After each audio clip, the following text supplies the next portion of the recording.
Hi, and thanks for watching. I'm Dave from D. Wells Automotive in Gurnee, Illinois, and today I'd like to talk about belts. Belts have gotten a little bit more complicated over the last few years. Once upon a time, we had a V-belt, maybe 2 or 3 on a vehicle that ran individual accessories. If anything ever happened to a belt, if let's say one broke, in most cases the car was still drivable, it wasn't disabled. Nowadays we have a different system. It's called the Serpentine. The Serpentine belt is typically a pretty long, one big belt that spins everything. This spins power steering, alternator, and most cars it's the only drive belt. And recently belts have changed quite a bit where we don't have the normal wear, we don't see cracks in them, it's hard to really visually inspect the belt to gauge it. So what we have to do is actually measure the belt in some cases, and it's almost like tire tread.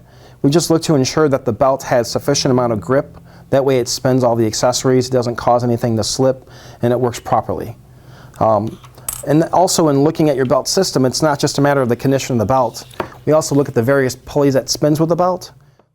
For example, with your belt system, there's the air conditioning, the alternator, there's an idler and tensioner pulley. In some cases, there's a water pump. So we don't not only visually look at the belt, but we also double check the various components that spin with the belt. If any one of these components fail, that can actually cause the belt to break and disable the vehicle. You know, if the belt breaks, there's no alternator, the vehicle loses its charging system ability. If the belt breaks, the water pump isn't able to spin and it'll overheat.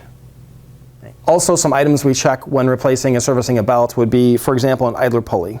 There's a pressed-in bearing that can eventually wear, so over time, as the bearing begins to seize, the pulley can cause the belt to come off. Another component which is very important is the belt tensioner.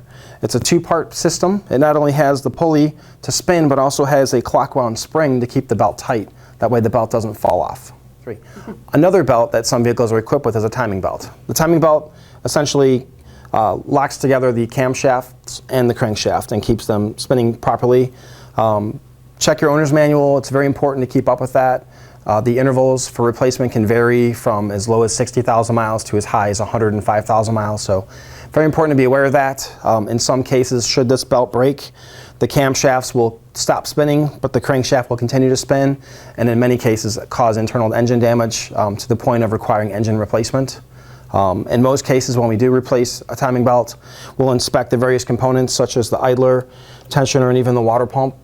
If any of those parts show any wear, it's an ideal time to replace those parts. A timing belt in some cars can be anywhere from 2 to 5 hours of labor, so it doesn't make sense to neglect something and then have to come back and reservice the vehicle. For example, if a water pump fails, it can actually leak coolant onto the new belt and ruin it, thus causing basically double labor. So very important to do. So if you hear any noises, squeals, grinding noises, it's real important to get those looked at, especially with your hood closed.